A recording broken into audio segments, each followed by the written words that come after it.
शांत बैठे हुए थे। किसी को भी अंदाजा नहीं था कि ये कोई आम साधु नहीं बल्कि जिले का सबसे बड़ा अधिकारी है। थोड़ी ही देर में वहां एक बदतमीज दरोगा आता है जो रोज की तरह लोगों को परेशान कर रहा था। उसने डीएम साहब से भी पैसे मांगे।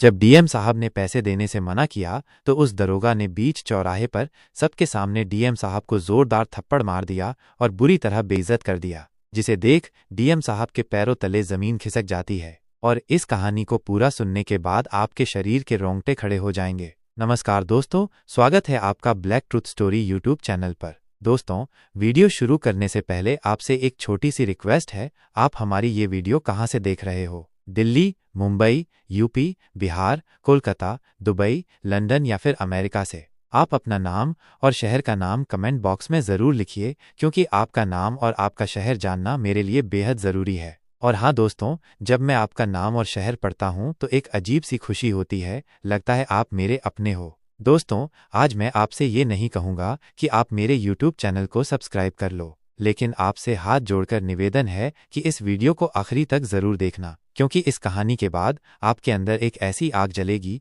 कि आप हर अन्याय के खिलाफ खड़े होने का हौसला खुद में महसूस करोगे। तो चलिए दोस्तों, अब बिना वक्त गवाए शुरू करते हैं आज की सबसे बड़ी और सबसे खतरनाक कहानी। दोस्तों, इस कहानी की शुरुआत उत्तर प्रदेश के एक छोटे से शहर शिवपुर से होती है। दोस्तों, एक तपती दोपहर थी। धूप इतनी तीखी कि सड़कें तवे की तरह जल रही थीं, और उस तपिश के बीच एक साधु अपने मैले कुचैले कपड़ों में एक चौराहे पर एक पेड़ की छांव में बैठा हुआ था। उसका चेहरा झुलसा हुआ था, आंखों में थकावट साफ दिख रही थी, लेकिन फिर भी उसके होठों पर राम राम का नाम था। कोई शिकायत नहीं, कोई गुस्सा नहीं, बस संतोष था। क्या आपने कभी ऐसी शांति देखी है जहां सब कुछ छीन चुका हो, फिर भी भीतर कोई तूफान ना हो? लेकिन क्या ये दुनिया ऐसी आत्मा की इज्जत करती है? नहीं। उसी चौराहे पर जहां वो साधु बैठा था, हर दिन एक दरोगा आता था, भारी वर्दी में, घमंड से भरा हुआ, आंखों में अकड़ और हाथ में डंडा। उस दरोगा के लिए हर गरीब बस एक मौका था वसूली का, गाली देने का और अपनी ताकत दिखाने का। उस दिन भी वो आया। उसकी नज़र साधु पर पड़ी। पहले तो हंसा, फिर साधु को देखकर बोला, ओ बाबा, भीख कितनी मिल गई आज? साधु ने मुस्कुराकर कहा, बेटा, मैं भिखारी नहीं, साधु हूँ। मुझे जो मिलता है भगवान की कृपा समझकर रख लेता हूँ। क्या इतना कहना काफी था? नहीं। दरोगा को गुस्सा आ गया। बोला, भगवान की कृपा अलग से रखना, पहले मेरे लिए कृपा निकाल। 1200 रुपये दे, वरना। लेकिन जब साधु ने पैसे देने से मना किया तो अगले ही पल उसके गाल पर एक जोरदार तमाचा पड़ा, और उस दरोगा ने उस साधु को बीच चौराहे पर बेइज्जत करके उस पेड़ के नीचे से भगा दिया। क्या यह वही भारत है जहां संतों को पूजनीय माना जाता था? क्या यही वो समाज है जहां साधु संतों से ज्ञान लेने की परंपरा रही है?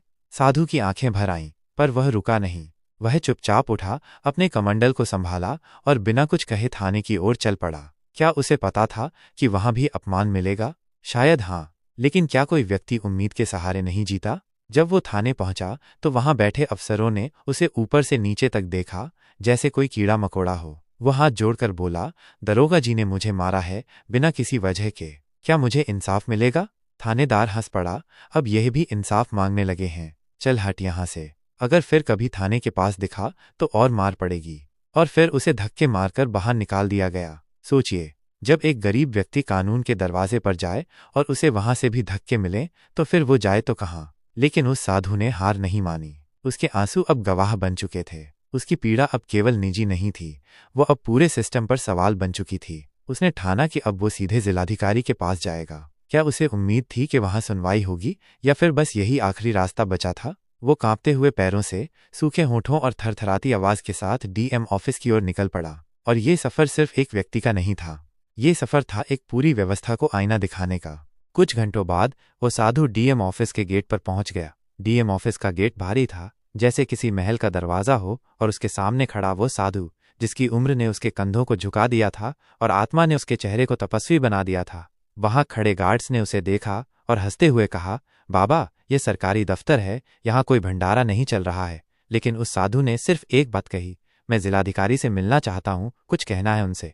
गार्ड्स ने हंसी में टाल दिया। फिर भी वो साधु डीएम ऑफिस की तरफ जाता है और डीएम ऑफिस के दरवाजे के सामने थोड़ी दूर पहले ही इस इंतजार में बैठ जाता है कि जब कभी डीएम साहब ऑफिस से बाहर निकलेंगे तो मैं अपनी बात उनसे कहूंगा। कुछ देर तक वो साधु डीएम साहब के ऑफिस के सामने बैठा रहा, लेकिन जैसे ही डीएम साहब की नज़र उस साधु पर पड़ी, डीएम साहब ने उस साधु को अपने कार्यालय में बुला लिया। क्या ये ईश्वर की योजना थी या फिर वो पीड़ा इतनी सच्ची थी कि वो दरवाजे अपने आप खुलते गए? जब साधु डीएम साहब के सामने बैठा तो उसकी आंखों से आंसू झरने लगे। उसने एक एक बात बताई, कैसे एक पुलिस वाले ने उसे जलील किया, कैसे थाने में उसे अपमानित कर बाहर निकाल दिया गया। डीएम साहब शांत थे, लेकिन उनकी आंखों में एक लपट थी, वो लपट जो सिर्फ एक ईमानदार अधिकारी की आत्मा में जलती है जब उसे अपनी ही व्यवस्था की गंदगी महसूस होती है। क्या एक जिलाधिकारी के पास इतना वक्त होता है कि वो खुद जांच करें? ज्यादातर मामलों में नहीं, लेकिन इस बार कुछ अलग था। ये एक आम शिकायत नहीं थी, ये उस व्यवस्था पर सीधा वार था जिसे वो खुद ईमानदारी से चला रहे थे।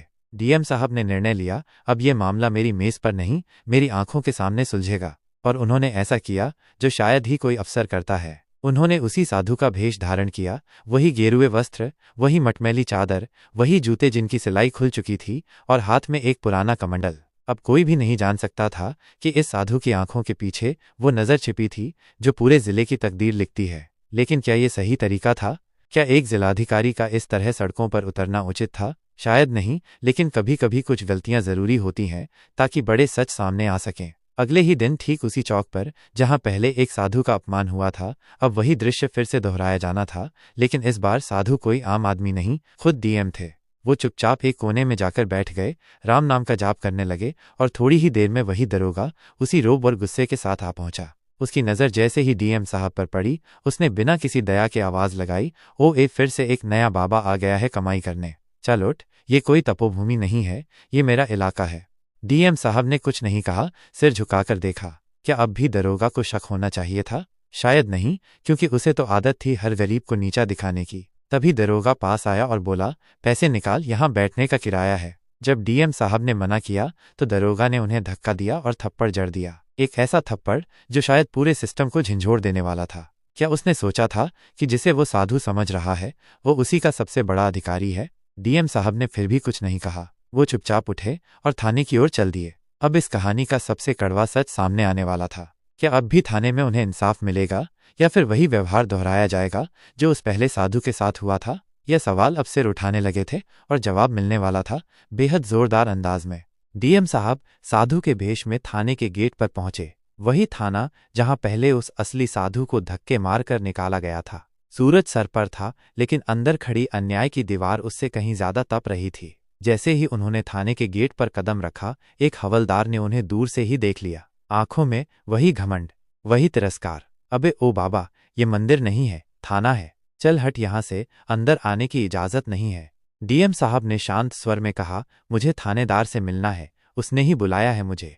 क्या इतनी विनम्रता से बोली गई बात उस हवलदार को सोचने पर मजबूर करती? नहीं, क्योंकि जहां अहंकार आंखों पर पट्टी बांध देता है वहां चेहरे नहीं दिखते, बस कपड़े देखे जाते हैं। हवलदार अंदर गया और थानेदार से बोला, साहब, कोई बाबा आया है, कह रहा है आपने बुलाया है।